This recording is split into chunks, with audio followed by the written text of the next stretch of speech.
छोटी बहू। माँ, इतना सारा खाना है, मुझसे अकेले नहीं खाया जाएगा। ये लो एक और क्रांतिकारी। अरे छोटू, मेरी थाली में भी सारा आइटम थोड़ा थोड़ा ही परोसा है, और कोकोन और पोल्टू को अगर चाहिएगा तो मेरी थाली से ले लेंगे। हाँ, अरे काका जी रहने दीजिए, माँ ने 2 ही पीस डाले हैं मटन के आपकी प्लेट में। इतने में से मेरा और पोल्टू का क्या होगा?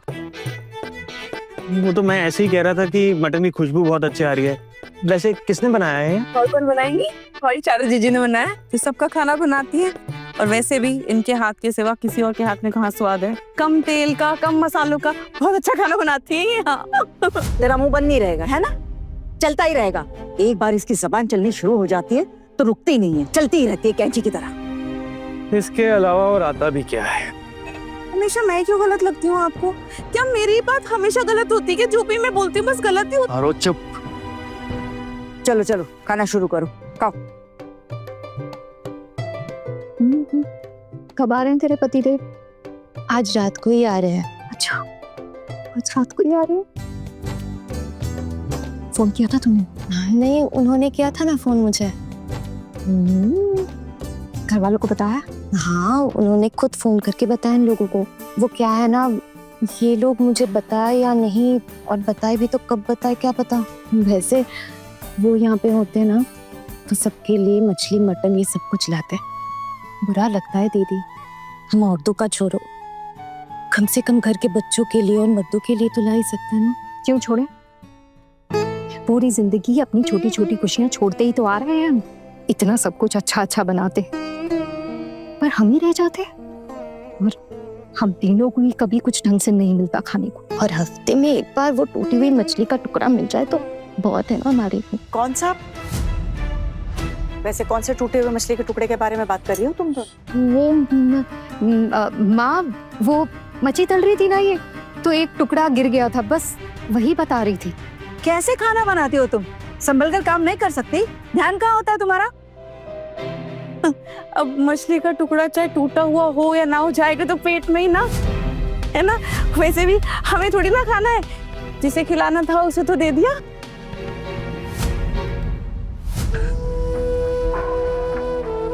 कुट्टी बुआ खा भी लो, जब तक आप नहीं खाओगी तो हम कैसे खाएंगे? खाओ खाओ, हम दोनों को भी तो खिलाना है ना। ठीक है, तो पहले मैं तुम दोनों को ही खिला देती। अरे नहीं नहीं, तेरा आज आई बोडू भात है, पहले तू निवाला खा, उनके बाद इन दोनों को खिला। जी बड़ी माँ।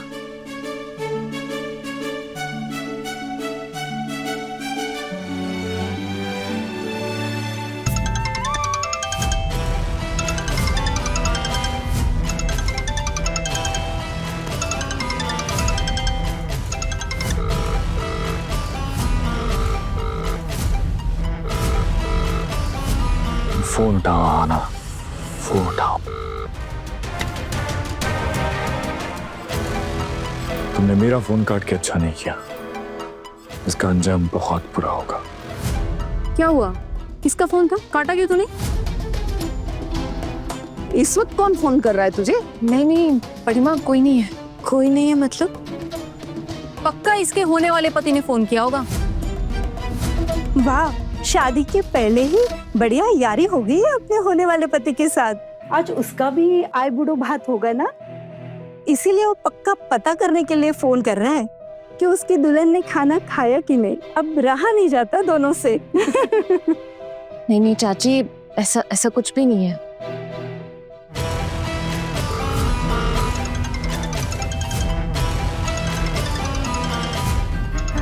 अरे आना, उठा लेना फोन, तेरे होने वाले पति है वो। दिल क्यों तोड़ी है हमारे जीजा जी का?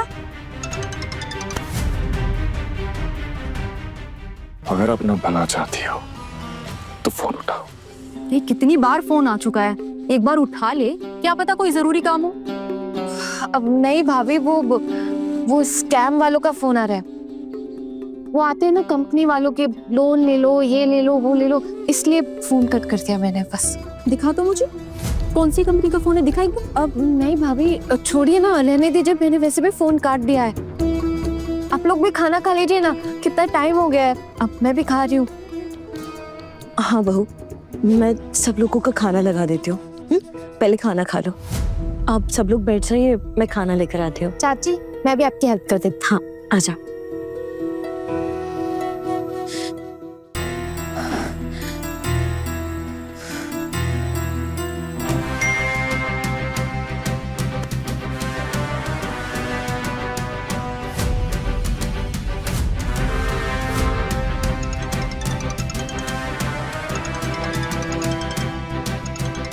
दिखा तो किसका फोन है?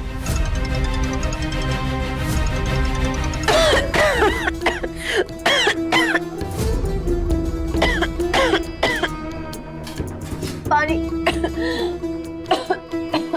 आना।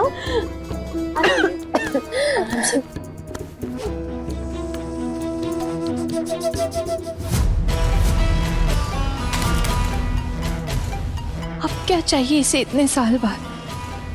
मेरे साथ ही हमेशा इतनी प्रॉब्लम्स क्यों होती है? अर्जुन, क्या है ये सब दूर क्यों रख रहा है? माँ इतना सब कहाँ खाया जाएगा मुझसे, और वैसे भी रोज रोज तो एक ही सब्जी के साथ खाने की आदत है। अरे देवर जी, इतनी मेहनत करके आपके लिए इतना सब कुछ बनाया है, आपने कुछ भी नहीं खाया। भाभी बस मेरा हो गया, बट मैंने ग्रेवी लिया ना, देखो आप एक काम करो, ये बाकी ना बड़े भैया को दे दो। छोटू, एक मछली का टुकड़ा खा ले, ले छोटा सा टुकड़ा ले ले। बस माँ अब मेरा हो गया। पोल्टू दादा ये बाकी आप लोग। नहीं नहीं, मैं क्यों, तुम लो ना। ले ले पोल्टू, छोटू दे रहा है तो ले ले। दादा ये मटन लो ना। छोटू बच्चे देख रहे हैं तब से, मैं अकेले कैसे खाऊं? एक काम कर, 2-4 टुकड़े ही तो हैं, तू बच्चों में बांटते। खोकन, तूने ना इस घर की लड़कियों को ज्यादा ही सर चढ़ा के रखा हुआ है। अगर चौम चौम को देना है तो दे, लड़कियों को देने की कोई जरूरत नहीं है। वैसे भी लड़की होती ही पराया धन है, शादी के बाद किसी और का घर संभालना है उन्हें, इसलिए अभी से तैयार करना पड़ेगा, नहीं तो ये दोनों भी मजली बहू की तरह लालची हो जाएंगी। मामी माँ, मैं लालची हूँ? मैंने लालच कब दिखाया? और वैसे भी इस घर में लालच करने से मिलता भी क्या है? अरे हम सास है तेरी, सास से ऐसे बात करते हैं? हिम्मत कैसे हुई तेरी ऐसे बात करने की? और जो मेरी बेइज्जती हो रही है उसका क्या? बच्चों ये लो मिठाई और मिष्टी दो, फटाफट खाओ। छोटू, ये सब तू दान क्यों कर रहा है? अरे तू नहीं खाएगा, हमारे परिवार में तो यही चलता आ रहा है। तेरे दोनों भाइयों की शादी के वक्त भी तो यही रिवाज पूरे किए थे हमने। मैं आपसे एक बात कहूं, आप प्लीज बुरा मत मानना और आज के दिन डांटना भी मत, लेकिन आप जो रीति रिवाज मानती हैं ऐसा जरूरी नहीं है कि वो सही है, क्योंकि मैं इन रीति रिवाजों को नहीं मानता। जिसकी शादी है वही ये सब अच्छा खाना खाएगा और बाकी सब लोग वही खाएंगे जो वो हर दिन खाते हैं। माँ बच्चों को भी आपने वही खाना दिया, क्यों? ऐसे रीति रिवाजों को मैं अशुभ मानता हूं।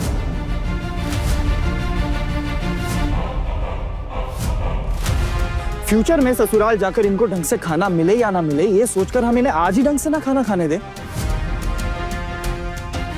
बल्कि हमें तो ये सोचना चाहिए कि जितना हो सके अपने मायके में ही हम इन्हें ढंग का खाना दे दें। माँ आगे जाके कैसे मिले कोई आइडिया थोड़ी है हमें। तू बहुत ज्यादा सयाना हो गया है छोटू,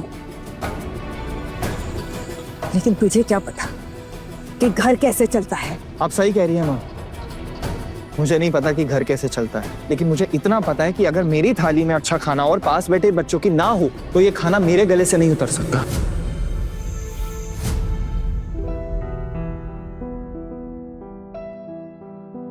छोटू बच्चे तो कभी कभी खाते ही रहते हैं, भले ही 9-10 महीने में मटन बनता है घर में, लेकिन बनता तो है, तब सब खाते ही है ना।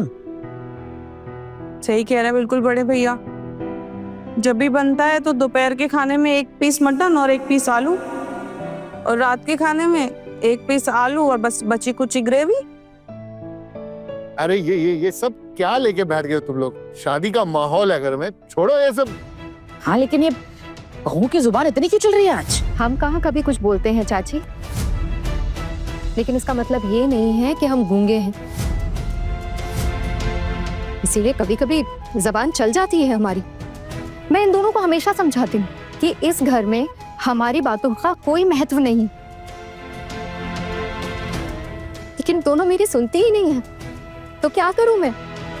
मुझे देखिए ना, देखो मुझे, मैं हमेशा कैसे चुप रहती हूँ, हमेशा तो चुप रहती हूँ मैं। बच्चियाँ यहाँ बैठकर कब से अच्छे अच्छे खाने को घूरे जा रही है, लेकिन मेरी इतनी हिम्मत नहीं है कि मैं उन्हें कुछ दे सकूं। मेरा तो इतना भी अधिकार नहीं है कि मैं किसी से ये कह सकूं कि थोड़ा सा ज्यादा ले आना, ताकि मेरी बच्चियाँ कुछ खा सके। बहू हूं ना, इसलिए कुछ नहीं कह सकती। पता नहीं क्या लिखा है इनकी किस्मत में। तुम ये सब क्या लेकर बैठ गई हो? माँ अपने लिए थोड़ा ना कुछ करती हैं, जो भी करती हैं इस परिवार के लिए करती हैं ना। कभी कभी तो मुझे ये लगता है कि जिस घर को थोड़ा थोड़ा करके मैंने अपने हाथों से परिवार बनाया, वो अब मेरा रहा ही नहीं, बस इनका होके रह गया है। ये पराई घर से आई हुई लड़कियां मेरे सर पर चढ़कर बैठ गई। मेरे बेटे के आई बूढ़ो भात के अनुष्ठान की बर्बादी कर डाली तुम लोगों ने। खुशी मिली तुम तीनों को? क्यों एक बात को इतना खींच रही हो? देखो बेचारे अर्जुन ने कुछ खाया भी नहीं। आप चिंता मत करिए चाची, मैंने बहुत अच्छे से खा लिया। बच्चों, अब ये मिठाई सारी तुम खाओगे, पास करो और अच्छे से खाना, मैं देख रहा हूँ। हाँ, शर्माने की कोई जरूरत नहीं।